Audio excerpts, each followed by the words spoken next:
Dhoom Dham September 13న థియేటర్లో ధూమ్ధామ్గా రాబోతుంది. Trailer అయితే చాలా బాగుంది.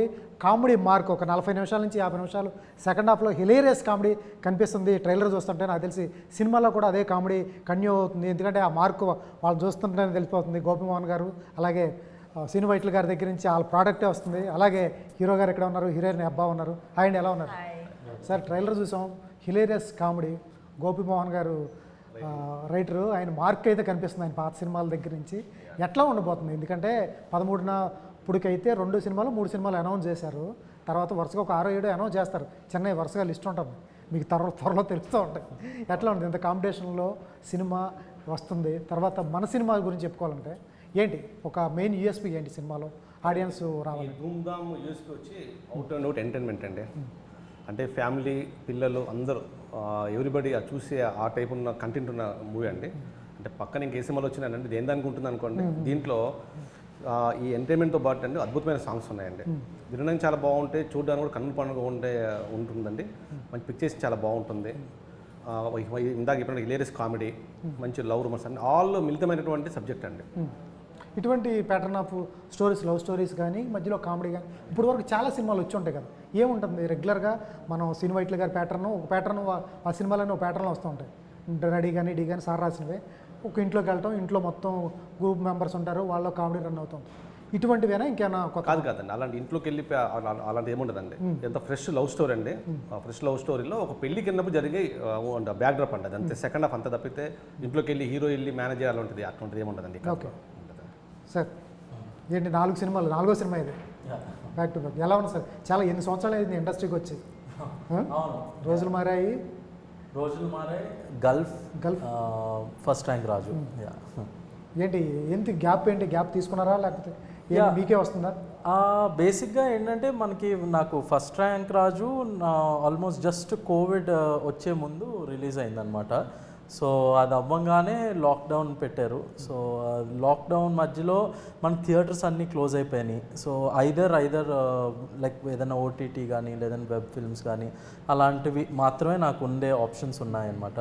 సో వెయిట్ చేద్దాం కొంచెం, మనకు థియేట్రికల్ ఎక్స్పీరియన్స్ కోసమే మనం ఇన్నాళ్ళు ట్రై చేస్తున్నాం కాబట్టి so let's wait until the theatres open అని చెప్పి నేను ఆ టైంలో ఒక చిన్న గ్యాప్ తీసుకుని ఒక యాక్టింగ్ కోర్స్ గట్ట వెళ్ళాను అనమాట. లీ స్ట్రాస్బర్గ్ అని లాస్ ఏంజల్స్ గట్ట వెళ్ళి వచ్చాను.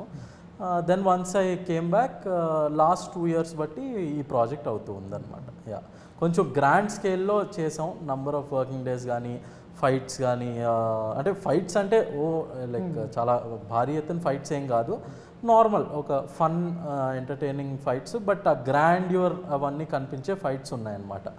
సో అండ్ సాంగ్స్ అన్నీ కూడా మంచి వైరల్ వెళ్ళినాయి. సో షూటింగ్ కూడా అంటే గ్యాప్లో చేసాం. కొంచెం ఒక పోలాండ్ షూట్ ఒకటి, యూరోప్ షూట్ ఒకటి. సో అలాగా నాకు ఆల్మోస్ట్ ఈ లాస్ట్ 1.5 to 2 years ఈ ప్రాజెక్ట్ మీద ఉన్నా అనమాట.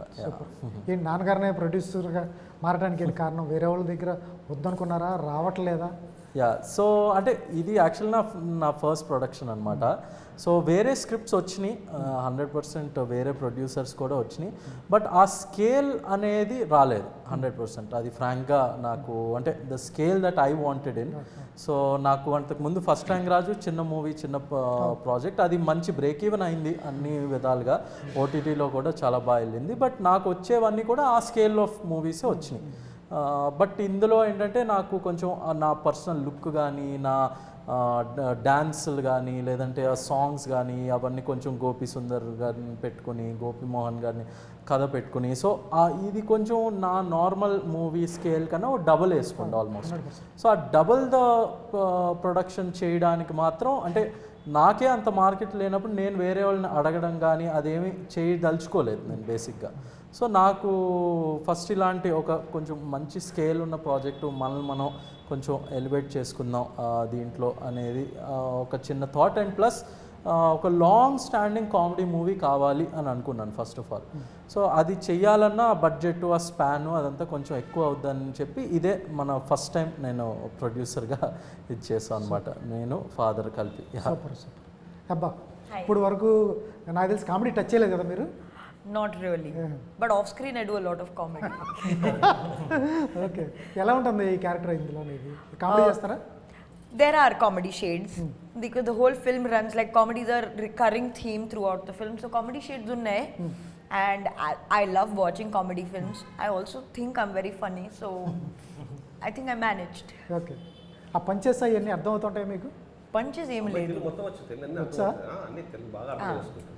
స్టోరీ తెలుగు అని చెప్తే అర్థమవుతుంది. చెప్పండి మీరు. చెప్పండి. మీరు చెప్పండి. ఏదైనా గాసిప్ తెలుగులో చెప్పండి, గ్రాంధికంలో మాట్లాడుకుని అర్థం అవుతుంది. అబ్బా, అబ్బా. No. సూపర్. హాయ్ సార్, చాలా రోజులైంది. మీరు మీ ఇంటర్వ్యూలు ఎప్పుడు రావు, అవునండి. ఎప్పుడు మీడియా ముందుకు రారు. ఏంటి సార్ ఈ సినిమాకి? ఇప్పుడు చాలా సినిమాలకి కథ ఇచ్చారు మీరు, ఈ సినిమాకే కాదు. ఎప్పుడు మీడియా ముందుకు రాని ప్రత్యేకంగా ఈ సినిమాకి ధూమ్ ధామ్కి ఎందుకు వచ్చారు? ఎందుకంటే ట్విట్టర్లో ఎప్పుడు ఏ పోస్ట్ పెట్టినా దాంట్లో ఫస్ట్ లైక్ మీద ఉంటుంది ఈ సినిమాకి సంబంధించి ట్విట్టర్లో. ఈ సినిమా మీద ప్రత్యేక శ్రద్ధ అయితే తీసుకున్నారు మీరు. శ్రద్ధ ఏం లేదండి. ఇప్పుడు అంటే లాస్ట్ 4-5 ఇయర్స్గా మీడియా థింగ్ మారిపోయింది. మనం చెప్పుకోకపోతే సైలెంట్గా ఉంటే అది ముందుకెళ్తుంది. పర్టికులర్గా ఈ సినిమా విషయంలో ఏంటంటే అందరూ కొత్త వాళ్ళు అవడంతో, సో నేను కొంచెం నోటెడ్ అవడంతో నేనన్నా ప్రమోట్ చేయకపోతే అది రీచ్ అవ్వదు కదా. కాబట్టి అలాగే నేను ఇక్కడికి అవాయిడ్ చేద్దామని అనుకున్నాను. ఇక కంపల్సరీగా రావాలి, తప్పదు అది ఇది అని అనుకున్నప్పటికీ, అంటే ప్రేమించి చేసిన సినిమానే కదా. ఇప్పుడు మాకు ఇంతకు ముందు సినిమాలకు రాకూడదని కదా, నా తరపున ఇంకొకళ్ళు ఉండేవాళ్ళు, ఎవరో ఒకళ్ళు. అంటే ఇప్పుడు కోనాగారు కాంబినేషన్, కోనాగారు మాట్లాడితే ఇక అదే మాటలు నేను చెప్పాను. ఇది అయింది, డైరెక్టర్ గారితో కూడా ఆయన మాట్లాడతారు. సో నాకు అది కంఫర్టబుల్గా ఉండేది, ఎందుకంటే ఆయన మాట్లాడుతూ ఉంటారు, మెసేజ్ కన్వేడ్. మళ్ళీ నేను సెపరేట్గా మాట్లాడదు, నాకు ఆ ఇది లేదండి. నాకు పర్సనల్గా చేసుకుందాం అనే థాట్ లేదు, సినిమా కోసమే తప్ప. ఏంటి సార్ యాజ్ ఎ రైటర్గా చెప్పండి, ఎలా ఉంటుంది యూనిక్? ఇప్పుడంటే రెగ్యులర్ మీరు మీ ప్యాటర్న్, మీ గురుగారు రాసినట్టు వైట్లెస్ సినో గారు అట్లా కాకుండా కొత్తగా వెళ్ళారా డైరెక్టర్ గారు ఇందాక చెప్పినట్టు?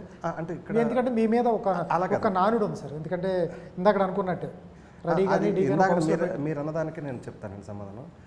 ఒక ఇంట్లోకి తీసుకురావటం అనేది ఆ కథలకి అలా చేయకపోతే ఇంతమంది ఆర్టిస్టులని రకరకాల ప్లేసుల్లో పెట్టి కథలితే ఆ లొకేషన్స్ పెరిగిపోతాయి, ఖర్చు పెరిగిపోతుంది.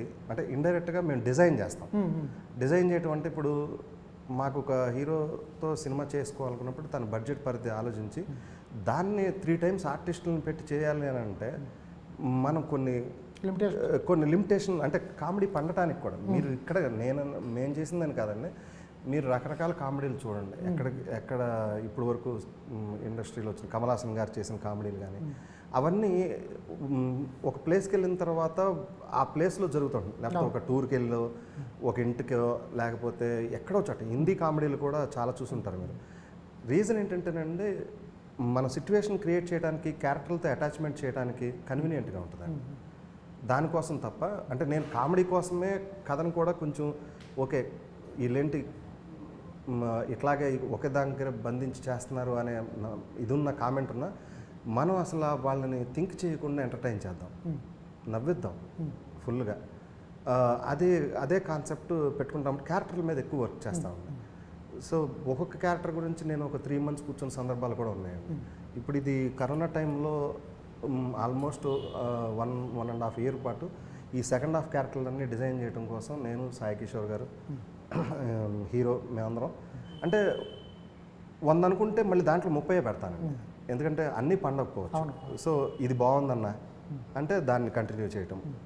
అలా దీంట్లో కూడా అలాగే నెంబర్ ఆఫ్ క్యారెక్టర్స్ డిజైనింగ్ అయితే బ్రహ్మాండంగా చేశాము. మీకు నచ్చుతుందని నేను అనుకుంటున్నాను. తప్పకుండా సార్. ఎందుకంటే సార్ ఇన్ని కామెడీ క్యారెక్టర్స్ ఎలా పడతాయి? ఎందుకంటే 1, 2, 3, 4 కామెడీ క్యారెక్టర్ రాయొచ్చు. 30 మంది 40 మంది దాకా ఉంటారు మీరు రాసిన సినిమాల్లో. అందరికీ పంచులు ఉంటాయి, అందరూ డైలాగ్స్, అందరూ కామెడీ చేస్తుంటారు. మీకు రెడీ సినిమాలో వెళ్తూ సుధా గారు కూడా కామెడీ చేస్తూ వెళ్తూ ఉంటారు. అన్ని క్యారెక్టర్లు ఎలా అన్ని అందరికీ కామెడీ రాయడం కష్టం అనిపించదా? అంటే ఎంజాయ్ చేస్తున్నప్పుడు కష్టంగా ఉంది. మన బాడీ లాంగ్వేజ్లోనే అది ఉన్నప్పుడు ఎంజాయ్ చేస్తూ ఉంటాం. నేను ఇంకా రాద్దాం అంటే ఇంకా నిర్మాతలు గొడవలు చేస్తుంటారు, బాబు ఇప్పటికే ఉన్న క్యారెక్టర్లు చాలు, ఇంకో క్యారెక్టర్ వస్తుందా? మీరు గమనిస్తే దూకుడులో చివరి లాస్ట్లో శివారెడ్డి కూడా కాజా ఆంటీ అని చెప్పి ఒక క్యారెక్టరేషన్. కాజా అండి ఇప్పుడు ఈ సినిమాలు ఎన్ని ఉన్నాయి కదా, ఇంకా మళ్ళీ ఇంకోటి ఏంటి అని అంటే సరే పంచి వస్తుంది పెడదాం. సో వచ్చినప్పుడు వాడుకుంటూ ఉంటాం. సార్ మీరు రాసినట్లు ఇప్పుడు కూడా చాలా మంది ఆ క్యారెక్టర్ పేరు కూడా కాజా అంటే కానీ డల్లాస్ నాగేశ్వర కానీ Dallas Nageswara, Chicago super, Chicago Subbarao కానీ పేర్లతో సహా గుర్తు చాలా మంది. దీంట్లో కూడా మల్లెపూల సుహాస్ అండి, మల్లెపూల సుహాస్, వెన్నెల కిషోర్ క్యారెక్టర్, సూదిమల్ల సూరి గిరిధర్ క్యారెక్టర్, అలాగే భూపతి బ్రదర్స్ బెనర్జీ, గోపరాజు రమణ గారు, వినయ్ వర్మ గారు, వీళ్ళు భూపతి బ్రదర్స్ అంటారు. ఒక మహేశ్వర భూపతి, మహదేవ భూపతి, నీలకంఠ భూపతి అని చెప్పి భూపతి బ్రదర్స్. ఈవిడ సుహానా భూపతి వాళ్ళ డాటర్. సో పేర్లు అలాగా పెట్టున్నాయి. అలా మాకు అది ఇంట్రెస్ట్ అండి, ఎందుకంటే ఆడియన్స్ ఎంకరేజింగ్గా ఉన్నారు, ఆ క్యారెక్టర్స్ బాగుంటున్నాయి అని అంటున్నారు. సో ఈ కామెడీ కానీ ఎక్కడన్నా పిక్ చేసుకునేటప్పుడు రియల్ ఇన్స్టెంట్స్ లేకపోతే మీరు రియల్ లైఫ్లో చూసినవి ఎక్కడో చూసి 100% తీసుకుంటారు. ఎన్ని క్యారెక్టర్లని అట్లా రియల్ లైఫ్లో చూస్తారు? అంటే నేను ఏదన్నా చూసినప్పుడు అంటే మొత్తం క్యారెక్టర్ కథలాగా అనుకోను, కానీ ఆ క్యారెక్టరేషన్ బిహేవియర్ని నోట్ చేసి పెట్టుకుంటాం. ఇది ఎక్కడైనా నెక్స్ట్ సినిమాలో ఛాన్స్ ఉన్నప్పుడు పెడదాం అంటే 2-3 సినిమాల్లో ఎక్కడో ఆ క్యారెక్టర్ పెట్టడానికి. ఇప్పటికి అలాగా నా దగ్గర ఆ బ్యాంక్ ఆఫ్ క్యారెక్టర్స్ చాలా ఉన్నాయండి. సో టైం మనకు వచ్చిన అవకాశాలను బట్టి అవన్నీ పెడదాం అనేది. ఎప్పుడు ట్రిగర్ అయింది సార్ ధూమ్ధామ్? ఎందుకంటే ఏదో ఒక లైను ఎప్పుడు వచ్చారు మీకు? ఇది కరోనా టైంలోనేనండి. అంటే యాక్చువల్గా నేను అప్పుడు 2-3 ప్రొడక్షన్స్ చేస్తున్నప్పుడు సడన్గా కరోనా వచ్చింది, ఇప్పుడు ఏం చేయట్లేదు, ఇది లిఫ్ట్ చేసిన తర్వాత చేద్దాము కథలో అని అన్ని కంపెనీలు ఆపేసినాయండి. ఆ టైంలో ఫస్ట్ ఫోన్ కాల్ వీళ్ళ దగ్గర నుండి వచ్చింది. అదొకటే సెంటిమెంట్ కింద ఫీల్ అయ్యాను. చేసి సార్ మనం చేద్దామంటే ఏం కరోనా కదా థియేటర్లు అంటే మనం చేసి పెట్టుకుందామండి కదా, ఓకే ఓపెన్ అయినప్పుడు మనం చేద్దాం అంటే మీరు ఇప్పుడైతే ఖాళీగా దొరుకుతారు అని రాత్రిపూట మనకి ఇక్కడ రాత్రి టైము వాళ్ళకి డే టైము అలా ఫోన్ కాల్స్ మాట్లాడుకుంటూ ఉండేవాళ్ళం అండి. వాళ్ళు ఇక్కడికి వచ్చేవాళ్ళు కాదు. ఇనీషియల్గా ఈ సినిమా షూటింగ్ని ఫస్ట్ అమెరికాలో ప్లాన్ చేసాం. అంటే ఒక భాగం అంతా అమెరికా, సెకండ్ హాఫ్ ఇక్కడ హైదరాబాద్ అని. అనుకోకుండా వీసాలు ఇంకా ఎన్నటికి ఓపెన్ చేయట్లేదు, దానికోసం ఒక 7-8 నెలలు ఆగారు. ఇది చూసి మా ఫ్రెండ్ ఒక ఆయన పోలాండ్లో ఉంటారు, ఆయన ఇక్కడ చేసుకొని చాలా బాగుంటుంది అని సజెషన్ చెప్తే అలాగే మేము అందరం. అందుకని అంత రిచ్గా ఉన్నాయి ఫ్రేమ్స్ కూడా, చాలా రిచ్గా ఉన్నాయి. గ్రాండీర్ నాకు తెలిసి పెద్ద భారీ బడ్జెట్ సినిమాలు అలా ఉన్నాయి ఫ్రేమ్స్ చూస్తే చాలా. ఈ సినిమాలో జరిగిన ఒక గొప్ప థింగ్ ఏంటంటే రామ్ కుమార్ గారు 10 రూపాయలు ఖర్చు పెట్టిన ప్రతి రూపాయి అంటే ఆయన బేరం ఆడేవాడు. 100 రూపాయలు అయ్యేదాన్ని 10 రూపాయలకు బేరం ఆడుకుని వచ్చేవాడు. ఆ 10 రూపాయలు కూడా రిచ్గా తీసేవారు.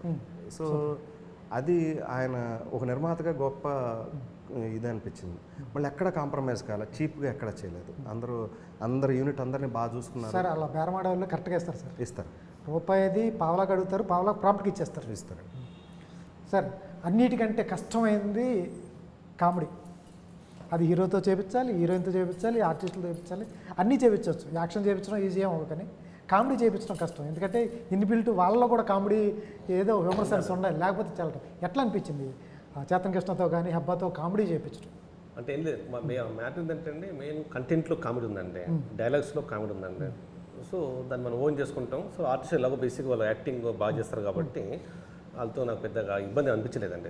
ఎందుకంటే మేము పెట్టుకున్న ప్యాడింగ్ కూడా అందరూ బాగా మంచి ఆర్టిస్టులేనండి, టైమింగ్ ఉన్న ఆర్టిస్టులండి. సో దాంతో నాకైతే పెద్ద ఇబ్బంది ఏం పడలేదండి. ఈజీగా అంటే రాసిన సీన్స్లోనే బేసిక్గా చదువుతుంటే మనకు నవ్వు వచ్చేస్తుంటుందండి. సో ఆ సీన్స్ నుంచి ఆటోమేటిక్ జనరేట్ అయిపోయిందండి. మన సపరేట్ ట్రాక్స్ కాదండి, సిచ్యువేషన్ సీన్స్లోనే మనకు కామెడీ వస్తూ ఉంటుంది. నాకు పెద్ద ఇబ్బంది అనిపించలేదండి. సూపర్. చేద్దాం. మీరు తలుచుకుంటే పెద్ద డైరెక్టర్ని పెట్టుకోవచ్చు, పెద్ద రైటర్ని పెట్టుకున్నారు, పెద్ద డైరెక్టర్ని కూడా పెట్టుకోవచ్చు. సార్ మిమ్మల్ని తప్పు అంటున్నా నేను కాదు, చెప్తున్నాను. మీకున్న లిమిటేషన్స్కి మీరు పెద్ద డైరెక్టర్ని పెట్టుకుని నిన్ను గ్రాండ్ స్కేల్లో లాంచ్ చేసి, ఇందాక నువ్వే చెప్పావు నాకు ఆ బడ్జెట్ మూవీస్ రావట్లేదు అందుకని నేనే ప్రొడ్యూసర్ అయ్యాను. అట్లా అన్నప్పుడు ఒక పెద్ద డైరెక్టర్ని పెట్టుకోవచ్చు, ఆ ఇమేజ్ ఉన్న డైరెక్టర్ని కూడా పెట్టుకుని నిన్ను గ్రాండ్గా ఇంకా లాంచ్ చేసుకోవచ్చు. అవకాశం ఉంది. ఎందుకు సాయి కిషోర్ గారి దగ్గరికి వెళ్ళారు అంటే ఏం చెప్తారు? అంటే బేసిక్గా ఫ్రాంక్గా చెప్పాలంటే మనకి ఒక పెద్ద డైరెక్టర్ స్కేల్ నేను అనుకున్న స్కేల్ కన్నా ఇంకా చాలా ఎక్కువ ఉంటుంది మనకి ఫైనాన్షియల్గా ఇవి కానీ. సో ఇప్పుడు మనం చేసేది కూడా ఒక లిమిటెడ్ బడ్జెట్లోనే చేద్దామని. అంటే ఓకే మనకి ఫస్ట్ ర్యాంక్ రాజు ఇలా ఈ బడ్జెట్లన్నీ వెరీ మైక్రో బడ్జెట్లు, అంతకుముందు మనం చేసినవన్నీ వెరీ వెరీ మైక్రో. ఇక్కడ ఒక మీడియం బడ్జెట్లో. సో ఇప్పుడు ఎప్పుడైతే మనం కొంచెం ఇంకా పెద్ద డైరెక్టర్ దగ్గరికి వెళ్ళి ఒక గ్రాండ్ లాంచ్ లాగా చేస్తే అది it will be like over the budget, like completely over the budget. And probably మాకు కూడా అంత హ్యాండిల్ చేయగలిగే అంత నాలెడ్జ్ కానీ ఇది కానీ లేదు. ఎందుకంటే it's not just about spending money. As a producer మనకి అన్ని క్రాఫ్ట్స్లో మనకి నాలెడ్జ్ ఉండాలి అండ్ ఆ స్కేల్ని మేనేజ్ చేసే కెపాసిటీ కూడా ఉండాలి. సో ప్రజెంట్ అయితే నాకు అంటే even if I had so much money, నాకు అంత మనీ కానీ అంత ప్రాజెక్ట్ని మేనేజ్ చేసే అంత స్కేల్ లేదు, స్కేల్ కానీ ఆ స్కిల్ కానీ లేదు. So maybe in future if I get the chance and that skill అప్పుడు చూడాలి. సూపర్. Finances permit. ఇప్పుడు నీ మీద నువ్వే చెప్తున్నావు ఇంత బడ్జెట్ పెట్టారు. సో నాకు తెలిసి 8 crores దాకా అయ్యి ఉంటుంది. 7 to 8 crores ఒక చేతన్ కిష్టం మీద కానీ హెబ్బా పటేల్ మీద కానీ ఇప్పుడున్న ఇమేజెస్లో కానీ ఇప్పుడున్న మీ మీద పెట్టిన బడ్జెట్ వర్కౌట్ అవుతుంది అనుకుంటున్నారా? ఒక మామూలు ఆర్టిస్ట్గా చెప్పండి ఇంత బడ్జెట్. అంటే వర్కౌట్ అయ్యేది 100% it depends on hit or flop. So hit or flop అనే దాని మీదే 100% ఇది అవుద్ది. బట్ డెఫినెట్గా ఇప్పుడున్న మన తెలుగు ఇండస్ట్రీ మనకి ఫైనాన్సెస్ కానీ ఇవన్నీ కానీ హిట్ అయితే 200% రికవర్ అవుతుంది. అది మాత్రం 100% ఐ కెన్. అండ్ నేను బిలీవ్ చేసేది ఒకే ఒకటి, ఇప్పుడు వరకు మన తెలుగు ఇండస్ట్రీలో ఏ మూవీ కూడా చాలా చాలా ఫన్నీగా ఉన్న మూవీ ఫ్లాప్ అయింది మనకి ఇప్పటివరకు ఎక్కడా లేదు. సో హిలేరియస్గా వాళ్ళు నవ్వించారు. ఈవెన్ ఒక 1-2 జోక్స్ కూడా చాలా హిలేరియస్గా ఉన్నాయి అనే సినిమాలు కూడా హిట్ అయిపోయినాయి మనకి. మ్యాక్సిమం హిట్ అయినాయి, లేదంటే ఒక అబవ్ యావరేజ్ లాగా ఒక ఫైనాన్షియల్గా దేవర్ సేఫ్ అనమాట. సో డెఫినెట్గా నాకు ఫస్ట్ ర్యాంక్ రాజుకి అంటే మన ఫుట్ ఫాల్స్ అవన్నీ చూస్తే అంటే the number of people who had watch that movie అనేది చూసుకుంటే మనకు ఓన్లీ థియేటర్స్లోనే ఆల్మోస్ట్ ఒక 3 లక్షల మంది చూశారు. హెబ్బాని ఇంక చెప్పవసరం లేదు. హెబ్బాని చూసిన వాళ్ళు ఆల్మోస్ట్ 10 to 20-30 lakhsలోనే ఉంటారు ఇప్పటి వరకు తన సినిమాలు చూసినవన్నీ. సో మా ఇద్దరు ఫుట్ ఫాల్స్ మనం కౌంట్ చేస్తే కూడా సినిమా బాగుంది అని తెలిస్తే ఓకే ఆల్రెడీ ఈ ఫలానా వరల్డ్ని మనం అంటే నేను ఓటీటీ గురించి ఇంకా మాట్లాడట్లేదు, ఎందుకంటే they don't pay to watch us on OTT. So మమ్మల్ని ఒక 100 రూపీస్ 150 రూపీస్ ఇచ్చి మమ్మల్ని చూసిన ఆడియన్స్ ఆల్రెడీ ఒక 30-35 lakhs మంది ఉన్నారు. సో ఆ 30-35 lakhs మంది సినిమా బాగుంది వీళ్ళందరూ నవ్వించారు అనే టాక్ బయటకు వస్తే డెఫినెట్గా వాళ్ళు వస్తారని నేను నమ్ముతున్నాను. ఇంత క్యాలిక్యులేటెడ్ ఫుట్ ఫాల్స్ ఆవిడ సినిమాలు ఎంతమంది చూస్తారు, నీ సినిమాలు ఎంతమంది చూస్తారు? అంటే అఫ్ కోర్స్ మరి ప్రొడక్షన్లో దిగాము అని అంటే అన్నీ చూసుకునే దిగాము, లేదంటే మేము ఫస్ట్ మూవీ ప్రొడ్యూస్ చేసేసుకుని మేము మీరు చెప్పినట్టు ఒక పెద్ద డైరెక్టింగ్ పెట్టుకుని అది అంతా చేసుకునే ప్లానింగ్ ఉంటుంది. కానీ లేదు, first we have to come in to the industry, make a mark, make some thing for hour selves. So ఎంతో కొంత మనీ మన మీద డబ్బులు వచ్చినాయి అనేది బయట వాళ్ళు పెట్టిన అమౌంట్లు కానీ ఇవే అన్నీ కూడా రికవర్ అయినాయి అనే అప్పుడే మనం దిగుదాం అనేది ముందు నుంచి అనుకున్నాం. ఎప్పుడన్నా లొకేషన్లో నిర్మాత డామినేట్ చేస్తూ ఉంటాడా, బయటకు వస్తుంటాడు? అంటే నేను యాజ్ అ నిర్మాతగా నేను ఇంకా ఫైనాన్సెస్ అంతా మా ఫాదర్కి అప్పచెప్పేసాను అనమాట.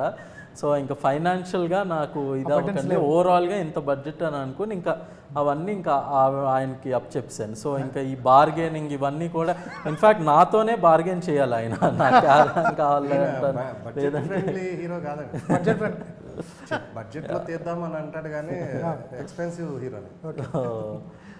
అంటే నన్ను నేను కొంచెం ఈ మూవీ ఆ హీరోయిక్ లుక్ అనేది కొంచెం నేను ఐ టుక్ కేర్, అంటే ఆ హెయిర్ కానీ కాస్ట్యూమ్స్ కానీ ఇవి కానీ, సో దట్ అంటే నెక్స్ట్ టైం మనకి అంత బడ్జెట్లో ఎవరైనా పెట్టడానికి వచ్చినా లేదంటే మనం మళ్ళా చెయ్యాలని అనుకున్నా I should be a bankable person అనేది నేను ఐ వాంటెడ్ టు ఎస్టాబ్లిష్. ఇప్పుడు ఉన్న యంగ్ హీరోలో ఇంత క్యాల్కులేటెడ్గా ఎవరు లేరు. ఉన్నారమ్మో, మీరు అలా అనుకుంటారు కానీ ఇప్పుడుండే యంగ్ హీరోలు అన్నీ నాకన్నా చాలా క్యాలిక్యులేటెడ్గా ఉన్నారు. స్క్రిప్ట్ విషయాల్లో కానీ, ఏది ట్రెండింగ్ అవుతుందో కానీ, ఏ డైలాగ్ వేస్తే ఎలా ట్రెండ్ అవుతుంది, ఏం మాట్లాడితే ప్రమోషన్స్లో ఎలా ట్రెండ్ అవుతుంది, అన్నీ పక్కడ్బందీగా ప్లాన్తోనే అందరూ ఉన్నారు. సో వాళ్ళని కాంపిటీషన్గా పెట్టుకుని నేను చెయ్యాలి అని అనుకుంటే young heroes especially, senior heroes వాళ్ళంతా ఆల్రెడీ ఎస్టాబ్లిష్డ్ కాబట్టి ఇవంతా ఇది కాదు. బట్ మా జనరేషన్ ఆఫ్ యంగ్ హీరోస్ అందరూ కూడా వెరీ వెరీ వెరీ షార్ప్. అబ్బా ఎలా అనిపిస్తుంది? అతను లొకేషన్లో ఎలా ఉన్నాడు? ఫ్రీగా ఉండేవాడా? ఫ్రీగా జోక్స్ చేస్తూ మాట్లాడుతూ ఉండేవాడా? Chetan that is me. మీరు మా జోక్స్ చేసి మాట్లాడుతూనే like that person on set is me. ఏమండి వేస్తావిడ జోక్స్ వేస్తావిడ ఫుల్ ఫుల్ హడావుడి సెట్ రాగానే మరి మేము ఎప్పుడైనా మీడియాకి ఇంటర్వ్యూలు ఇవ్వమంటే వన్ వర్డ్ ఆన్సర్స్ చాలా లైటర్ వేవ్లు ఇలా అవునండి ఇష్టం నాకు అది ఇష్టం ఇది ఇష్టం అని చెప్పేస్తారు కానీ నాకు మీడియా అంటే చాలా భయం. ఏదైనా చెప్తే ఏదైనా క్లిప్పింగ్ కన్వీనియంట్ గా కట్ చేసి my answers are usually manipulated or like twisted in a way that I didn't intend to. So I've over the years started to get scared of my media interviews. That is why I'm saying think the lesser I say the better it is. Ma'am మీరు mass communication చేశారు, మీకు media అంటే భయమా? కానీ ఈ మూవీకి చాలా మాట్లాడుతున్నారు. అవును, ఈ మధ్యన మాట్లాడుతున్నారు ఆవిడ. నిన్న చేసాం ఇంటర్వ్యూలు, ఎఫ్ఎంకి వెళ్ళాం, అన్నిటి దగ్గర సూపర్గా నాకన్నా ఎక్కువ మాట్లాడండి. వ్యవస్థలో కానీ పాత సినిమాలు కుమార్ 21 మీరు చూస్తుంటే ఈ అమ్మాయి అయినా అబ్బాయి ఇంటర్వ్యూలో కూర్చున్న అమ్మాయి అయినా అబ్బా ఇలా అంత యాక్టింగ్ చూస్తుంటే తనేంటి ఇట్లా మాట్లాడుతుంది, కొంచెం చిన్నగా మాట్లాడుతుంది, అంత మంచి actor. But even now I'm very crisp in my answers. Like some people are very good with giving elaborate answers, like మంచిగా ఆన్సర్ రెస్పాన్స్ ఇవ్వాలి, స్టోరీలో లైక్ ఇంటర్వ్యూలో ఇంట్రెస్ట్ చేయాలి, అదే టాలెంట్ నాకు లేదు. మూవీలో యాక్టింగ్ చేయడానికి టాలెంట్ ఉంది, ఇంటర్వ్యూ ఇంట్రెస్టింగ్ చేయడానికి టాలెంట్ ఇప్పుడు వరకు రాలేదు. దానికి ఎందుకండి, దానికి టాలెంట్ ఆయన చూడండి ఎంత క్యాల్కులేటెడ్గా చెప్పాడు చూడండి. మామూలుగా మీ సినిమాలు ఎంతమంది చూస్తారో కూడా చెప్పాడు ఆయన. That much calculation I have never done, but I'm very impressed with this calculation. Sir cinema trend మారింది ఆఫ్టర్ కరోనా. మీరు ఏదైతే కథ రాసుకున్నారో అప్పటి నుంచి వరల్డ్ సినిమా ఓపెన్ అయిపోయింది. After corona, before corona. ఎందుకంటే కరోనా టైంలో అందరూ ఓటీటీ ప్లాట్ఫామ్స్కి అలవాటు పడ్డారు, అన్ని వరల్డ్ సినిమా చూస్తున్నారు. గతంలో వరల్డ్ సినిమా అంటే కొంతమంది చూసేవాళ్ళు, స్టార్ మూవీస్ ఇవి. ఇప్పుడు ఏమైందంటే మొత్తం చూస్తున్నారు, వెబ్ సిరీస్లు చూస్తున్నారు, బాలీవుడ్లో తీసినవి కూడా తెలుగు టైటిల్స్లో చూస్తున్నారు. వాళ్ళు కూడా పెట్టడం కూడా 7-8 లాంగ్వేజెస్ పెట్టేస్తున్నారు. ప్రతిదీ మీరు ఎక్కడన్నా చిన్న ఇంత మొక్క డైలాగ్ లిఫ్ట్ చేసినా కూడా చిన్నపిల్లలతో సహా చెప్పేస్తున్నారు. అటువంటి తరుణంలో ఒక రైటర్కి పెద్ద టాస్క్ కదా సినిమా కథ రాయటం అనేది. అది మీరు అన్నది కథల విషయంలో ఉందండి. బట్ నేను కామెడీకి స్కోప్ ఉన్న కథను ఎత్తుకుని నా కామెడీనే పండాలి అనే దాని మీద నేను ఫైట్ చేస్తాను. కామెడీ ఎవర్ గ్రీన్ అనేది నా ఫీలింగ్ అండి. ఇవన్నీ లోకల్ క్యారెక్టర్స్ అండి, మన ఇళ్లలో క్యారెక్టర్స్. మీ బావ, బామ్మర్ది, మామయ్య, అక్క, అన్న, ఫాదరు, ఈ క్యారెక్టర్లు ఎన్ని వరల్డ్ సినిమా వచ్చినా కూడా ఇప్పుడు అవి కొత్తదనాన్ని మనం చూస్తూ ఉంటాం.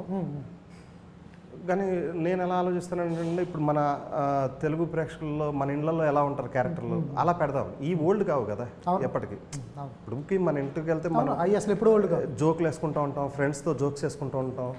అవన్నీ ఆ ట్రెండ్లో మేము ఉన్నాం. ఇది పెడితే సినిమాలు చూడరని అది నాకు ఆ భయం లేదు. చూడరని అంటలేదు, ఆ కొత్త తరంగా వెళ్ళాలనుకున్నప్పుడు మనం అప్డేట్గా రాయాలండి. అట్లా వీటికైతే కామెడీకి అయితే నేను లోకల్ అంటే నేను ఎప్పుడు రోజు చూసే రెగ్యులర్ క్యారెక్టర్స్ని నేను ఇన్స్పైర్ అవుతూ ఉంటాను. సో వాటిని చూసి పెడతాను. ఎందుకంటే నేను ఇంగ్లీష్ సినిమాలు కాపీ కొట్టాలన్నా ఈ మధ్యన కామెడీలు ఏం దొరకట్లేదు. మీరు హిందీలో దొరకట్లేదు, మలయాళంలో దొరకట్లేదు. మీరు కావాలంటే చూడండి. అందుకని మాలాంటి వాళ్ళు క్రియేట్ చేసే వాళ్ళకి ఇంకా చాలా మంచి అవకాశం ఇది. ప్యూర్ ఇప్పుడు రీసెంట్గా వచ్చినవి కూడా చూస్తే ఈ మధ్య వచ్చిన కామెడీస్ అన్నీ కూడా నేను చాలా బాగా ఎంజాయ్ చేసిన. డిజేటిల్లు 2, డిజేటిల్లు, జాతిరత్నాలు, రీసెంట్గా వచ్చిన మ్యాడ్, అవన్నీ మంచి కామెడీ. యంగ్ జనరేషన్ అంతా కూడా చాలా బాగా రాస్తున్నారండి. ఎట్లా అనిపిస్తుంది సార్ ఒకసారి మీ జనరేషన్ పరచూరి బ్రదర్స్ తర్వాత ఒక జనరేషన్ తర్వాత మీ హవా మీ రైటర్స్గా ఒక స్పెసిఫిక్ రైటర్స్ లేరు, డైరెక్టర్సే రాసుకుంటున్నారు. 90% మీరు చూస్తే ఇప్పుడు నేను చెప్పిన సినిమాలన్నీ డైరెక్టర్సే రాసుకున్నారు. రైటర్స్గా ఆల్మోస్ట్ మా తర్వాత ఎక్కువ మంది రాలేదండి. ఇండివిజువల్గా గ్రో అంటే ఉన్నారు, చేస్తున్నారు, స్ట్రగ్లింగ్లో ఉన్నారు. ఎందుకంటే ఇప్పుడు అందరూ డైరెక్టర్సే వాళ్ళు రాసుకుంటాం వల్ల ఏదో అసిస్టెంట్స్ని పెట్టుకుంటున్నారు తప్ప సోలో రైటర్స్ తక్కువ అండి. సరే ఎప్పుడు డైరెక్టర్లే రాసుకుంటున్నారు, మీరు అసిస్టెంట్ డైరెక్టర్గా కెరీర్ స్టార్ట్ చేసేసారు, తర్వాత స్క్రీన్ ప్లే రైటర్కి వెళ్ళారు, రైటర్గా మారారు. మీరు ఎప్పుడు డైరెక్షన్ చేయకపోతే ఈ సంవత్సరం అది కూడా ప్లానింగ్ చేస్తున్నాను. ఆల్మోస్ట్ సబ్జెక్ట్ ఓకే అయిపోయింది. హెబ్బా వీళ్ళందరికీ తర్వాత నేను లేనా లేదండి, ఆల్మోస్ట్ ఒకటి వర్కౌట్ అయిపోయింది. మోస్ట్లీ పీపుల్స్ మీడియా వాళ్ళు అలా చేయాలి. People's Media Factory sir casting పెద్దగానే ఉంటారా? ఏదండి కాస్టింగ్ పెద్ద కాస్టింగేనా? ఉంటుందండి, కానీ నేను చేసే రెగ్యులర్ టైప్ కాకుండా ఇది ఒక డిఫరెంట్ సబ్జెక్ట్. ఈ జానర్ నుంచి పక్కకి వెళ్తారు. పక్కన లవ్ స్టోరీ అండ్ ఫ్రెండ్షిప్ మీదే చేస్తున్నాను. బట్ ఇలాగ గుంపులుగా కాకుండా హీరోల మీదే గుంపులుగా ఒప్పుకున్నారు. కృష్ణవంశీ గారి సినిమాలు కానీ సీను వైట్ల గారు కానీ ఒక గుంపు 30 మంది 40 మంది సెట్ మొత్తం సందడిగా ఉంటుంది. ఏదో ఊర్లో ఒక ఇళ్లలో జరిగిన వాతావరణంలో. ఈ సెట్లో కూడా అలాగే సందడిగా ఉంది. అంతేనా? బాగా చేశారు. సరే, ఎట్లా అనిపించింది అంతమంది హ్యాండిల్ చేయటం? ఒక సెట్లో ఒక ఫ్రేమ్ పెట్టారంటే 15 మంది 20 మంది ఉంటారు. ఎవరికి ఏ క్యారెక్టర్ చెప్పాలి, ఎవరికి ఏం చెప్పాలి, ఎంత సీనియారిటీ ఉంటే తప్ప వర్కౌట్ కాదు. ఎట్లా అనిపించింది హ్యాండిల్ చేయటం? బాగా ఎంజాయ్ చేశానండి. అంటే నేను ఇంతకుముందు చేసిన ప్రీవియస్ డైరెక్టర్ల దగ్గర వైట్ల గారి దగ్గర పనిచేసినప్పుడు అంటే అవి కోడైరెక్టర్గా పనిచేశాను. So I use to handle, నేను అందరినీ చేసేవాను కాబట్టి నాకు పెద్ద శ్రమ అనిపించలేదండి. దట్టు మెయిన్ ఏంటంటే ఆల్ ఆర్టిస్టులు కూడా బాగా కోఆపరేటివ్ అండి. ఎవరు కూడా ఇబ్బంది పెట్టే క్యారెక్టర్ అవ్వలేదండి. సో దాంతో నాకు ఇంకా ఈజీ అయిపోయిందండి వర్క్ చేయడం కూడా. సో ప్రతి ఒక్కరు ఏంటంటే నెంబర్ ఆఫ్ టేక్స్ చేసిన ఎవరు ఫీల్ అవ్వరు కానీ తెలిసిన ఆర్టిస్టులు తర్వాత ఎంజాయ్ చేశారండి. మేజర్గా ఏంటంటే వాళ్ళు చెప్పిన సీన్ కనుక వాళ్ళు నచ్చితే చాలా హ్యాపీగా ఉంటుందండి. ఏదో ఇబ్బందిగా ఉంటే కనుక ఏదో నష్టం ఉందని అనుకోవడం తప్పే అనివ్వండి, లేకపోతే అసలు చాలా ఈజీ అండి. అందులో వెన్నకిషోర్ గారు అండి అందరూ సూపర్ అండి, అందరూ ఎంజాయ్ చేశారు. ఆల్ క్యారెక్టర్స్ కానివ్వండి, ఎవరి క్యారెక్టర్ ఇప్పుడు గోపి రాసిన క్యారెక్టర్ ఏంటంటే ప్రతి ఒక్క క్యారెక్టర్స్ ఉంటుందండి. ఊరికి వచ్చి చెప్పాం కదండి, ఫైనల్గా అందరూ రౌండప్ ఉంటుందండి. సో అందరు ఆర్టిస్టులు ఎంజాయ్ చేశారండి, అందరూ చెప్పుకుంటున్నారు. ఎందుకంటే ఈ చిన్న సినిమాకి ఎంత చెప్పుకోవాల్సిన అవసరం లేదండి. ఎవరితో ధూమ్ధాల్ మంచి క్యారెక్టర్ చేశాను ఎంతమంది కలిసి చెప్తా ఉన్నారు అనమాట. వీళ్ళు మన ఆయన బెనర్జీ గారు చెప్పారు, వాళ్ళు చెప్పారని చెప్తా ఉన్నారు. సో నాకేంటంటే పెద్దగా ఇందాక చెప్పినట్టు పెద్ద ఇబ్బంది పడలేదండి. బట్ మీకు తెలియని ముందు ఫస్ట్ రెడీ అయ్యాక టైం పడుతుందండి. ఎందుకంటే అందరూ రెడీ అవ్వాలి. ఫస్ట్ పెట్టేసరికి కొంచెం మామూలుగా 9 o'clock అనుకునే ఒక 9:30 ఆ ప్రాంతం అవుతుంది. ఎందుకంటే వాళ్ళ క్యారవాన్ దిగి రావాలి, అందరూ చేసేయాలి ఉంటే తలనొప్పి ఉంటుంది కానివ్వండి. బట్ ఎంజాయ్ చేసామండి. వాళ్ళు కూడా ఏంటంటే సెట్లోకి వచ్చే వరకు లేట్ అండి. వన్స్ వచ్చిన తర్వాత అసలు వెళ్ళేవారు కాదండి. ఇంకా హ్యాపీగా మన నెక్స్ట్ మళ్ళీ అస్తమానం క్యారవాన్కి వెళ్ళకుండా ఇక్కడే ఉండిపోరండి. టక్ చేసేవాళ్ళు. లంచ్ వరకు అసలు ఎక్కడ వెళ్ళేవారు కాదండి. సూపర్. ఫైనల్గా చేతన్, ఈ మధ్యకాలంలో ఆడియో, ఎందుకంటే చాలా రోజులైంది ఆడియో హిట్ అయ్యి, మీ సినిమాలో ఆడియో అన్నీ బాగున్నాయి. మల్లెపూల అయితే ఒక మామూలుగా లేదు. ఒక టమాటా ముద్దు, టమాటా అదేదో ఉంది, అన్నీ టమాటా బుగ్గల పిల్ల, ఇంకోటి చాలా బాగున్నాయి పాడే. ఈ సినిమాలో ఏంటి ఇంత మంచి పాటలు ఉన్నాయా అనిపించింది నిజంగా. ఏంటే మీ పిఆర్ఓ పెడితే పాటలు భలే ఉన్నాయి, అన్నీ బాగున్నాయి. ఎట్లా కుదిరింది? గోపి మోహన్ గారు, ఈయన గోపి గారు, ఏంటి అంతా గోపి గారే కలిసి వస్తున్నారు మీరు? గోపి సుందర్, గోపి మోహన్. సో గోపి సుందర్ గారు ప్లస్ ఈవెన్ రామ్జో గారు కూడా చాలా క్రెడిట్ ఇవ్వాలి. సో ఆయనే కొంచెం డైరెక్టర్ గారు, గోపి గారు, రామ్జో గారు అందరూ దగ్గరుండి కూర్చుని అంటే మాకు ఇలా కావాలి అలా కావాలని ఒక 2-3 ట్యూన్లు కొట్టించి అన్నీ వాళ్ళు గ్రౌండ్ వర్క్ చేసి దగ్గరుండి చేయించారు అనమాట ఆయనతో. సో ఇమ్మీడియట్గా రామ్జో గారు కూడా మళ్ళీ లిరిక్స్ కంపోజ్ చేసేసి మళ్ళీ ఆ లిరిక్స్ ఏమైనా కొంచెం సెట్ అవ్వకపోతే ఒక ట్యూన్ కొంచెం అటు ఇటు మార్చి, సో అందరూ కలిసి ఒక కొలాబరేటివ్ ఎఫర్ట్లో చేశారు. యూజువల్గా ఏంటంటే అంటే ఇంత కొలాబరేటివ్గా జరగవు. మీరు అంటే తెలియదేమో, కొంచెం కమర్షియల్గా ఇటు అటు కొంచెం అన్ని మిక్స్లో జరుగుతాయి. బట్ ఇంత కొలాబరేటివ్గా అందరూ కలిసి చేసింది I think after long time ఇవే వచ్చినాయి. So I think that is one of the reasons ఇంత బాగా రావడానికి. సాంగ్స్ బాగున్నాయి, ఆడియో చాలా బాగుంది. ఫైనల్గా హెబ్బా చెప్పు, ఈ సినిమా చూడాలి ఆడియన్స్, మా ఫ్యామిలీ, నేను మా పిల్లలు మీ సినిమా చూడాలంటే మీ సినిమాలో ఏముంటాయి, యూనిక్ పాయింట్ ఏముంటుంది చూడాలంటే? I think it's a wholesome family entertainer. It's a very clean, like a fun film. Like on a nice weekend you go with your family, you watch it. Fun music, fun characters, superb comedy, nice locations, and go watch it and come back. Super. ఇది ధూమ్ధామ్ టీంతో super interview. Cinema అయితే చాలా బాగుందని చాలా కాన్ఫిడెంట్గా చెప్తున్నారు. ఇప్పటికే పాటలు రిలీజ్ అయినాయి, పాటలు అన్నీ చాలా బాగున్నాయి. Comedy, hilarious comedy, second half 40 minutes hilarious comedy. ఎంతో స్ట్రెస్తో మనం బయట అక్కడ స్ట్రెస్తో సినిమాకి వెళ్తాం, సినిమాలో కూడా మనకు ఆ బాధలు లేకుండా హాయిగా ఒక 40 నిమిషాల పాటు హాయిగా నవ్విస్తారు. అది వాళ్ళు కరెక్ట్గా కాన్ఫిడెంట్గా చెప్తున్నారు. మీకు వీలుంటే 13th ధూమ్ధామ్కి వెళ్ళండి, ధూమ్ధామ్గా తిరిగి వస్తారు. All the best. Thank you.